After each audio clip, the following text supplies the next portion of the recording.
മോഹൻലാലിന് ദാദാ ഫാൽക്കെ അവാർഡ് ഏറ്റവും കൂടുതൽ എനിക്ക് തോന്നുന്നില്ല എന്നെക്കാട്ടിലും കൂടുതൽ സന്തോഷിക്കുന്ന കാര്യം.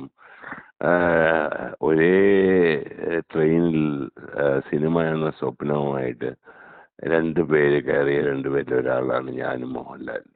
ഐ മീൻ രണ്ടുപേരാണ് ഞാനും മോഹൻലാലും. മദിരാശിയിലേക്ക് അന്ന് ഒരിക്കലും നമ്മൾ വിചാരിച്ചില്ല സിനിമയിൽ എവിടെയെങ്കിലും നമ്മൾ എത്തുമോ എത്താതിരിക്കുമോ എന്നൊന്നും അറിയില്ല. പക്ഷെ അതൊരു ആ യാത്രയിൽ എപ്പോഴും എനിക്ക് മോഹൻലാലിന്റെ മുകളിലേക്ക് നോക്കി കാണാനായിരുന്നു ഇഷ്ടം. എൻ്റെ കാര്യം എന്ന് വെച്ചാൽ ഒരു സുഹൃത്ത്, നമ്മുടെ ഒരു സുഹൃത്ത് എത്രത്തോളം വലുതാകുന്നു, എത്ര ഉയരങ്ങളിലേക്ക് പോകുന്നു. ഒരു ആത്മാർത്ഥ സുഹൃത്ത് എന്താ ചെയ്യുന്നതെന്ന് വെച്ചാൽ മറ്റൊരാളെ പിടിച്ച് മുകളിലേക്ക് കയറ്റും. അങ്ങനെ എൻ്റെ ജീവിതത്തിൽ ഞാൻ എപ്പോഴും പറയും, ഒരുപക്ഷെ മോഹൻലാലിനൊരു നടനില്ലായിരുന്നെങ്കിൽ ഞാൻ ഒരു പ്രിയദർശൻ എന്ന സംവിധാനം ഉണ്ടാവില്ലായിരുന്നു. കാര്യം നമ്മളെ വിശ്വസിക്കുന്ന ഒരു നടൻ നമുക്ക് ആവശ്യമാണ്.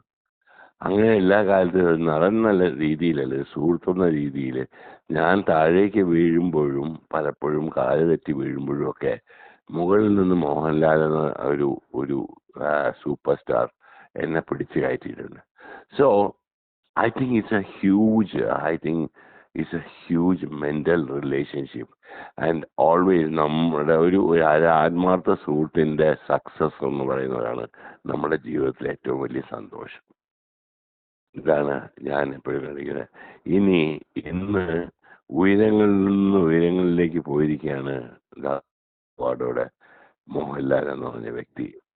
ഇവിടെ ആദ്യം ഞാൻ അപ്രീഷിയേറ്റ് ചെയ്യുന്നത് ഓണറബിൾ ജൂറിയാണ്. അതായത് വ്യക്തമായ ധാരണകളോടെ, വ്യക്തമായ ഡിസിഷനിലൂടെ ഒരു വ്യക്തിയെ അയാൾ അർഹിക്കുന്ന സ്ഥാനത്തേക്ക് കൊണ്ടുവരുന്ന ഒരു ജൂറിയെയാണ് ഞാൻ ഏറ്റവും കൂടുതൽ അപ്രീഷിയേറ്റ് ചെയ്യുന്നത്. Thanks to that honorable jury which decided that this man deserves it. അതിൽ കൂടുതൽ എനിക്കൊന്നും പറയാനില്ല. I am so thrilled about the achievement of Mohanlal as a Dada Phalke Award winner. സിനിമയിൽ കിട്ടാവുന്ന ഏറ്റവും വലിയ, ഇന്ത്യൻ സിനിമയിൽ കിട്ടാവുന്ന ഏറ്റവും വലിയ സ്ഥാനമാണ്. അവിടെ എൻ്റെ ഒരു സുഹൃത്തും എൻ്റെ ഒരു നടനും നിൽക്കുന്നതിൽ കൂടുതൽ എന്ത് ആഹ്ലാദിക്കാനാണ് ഞാൻ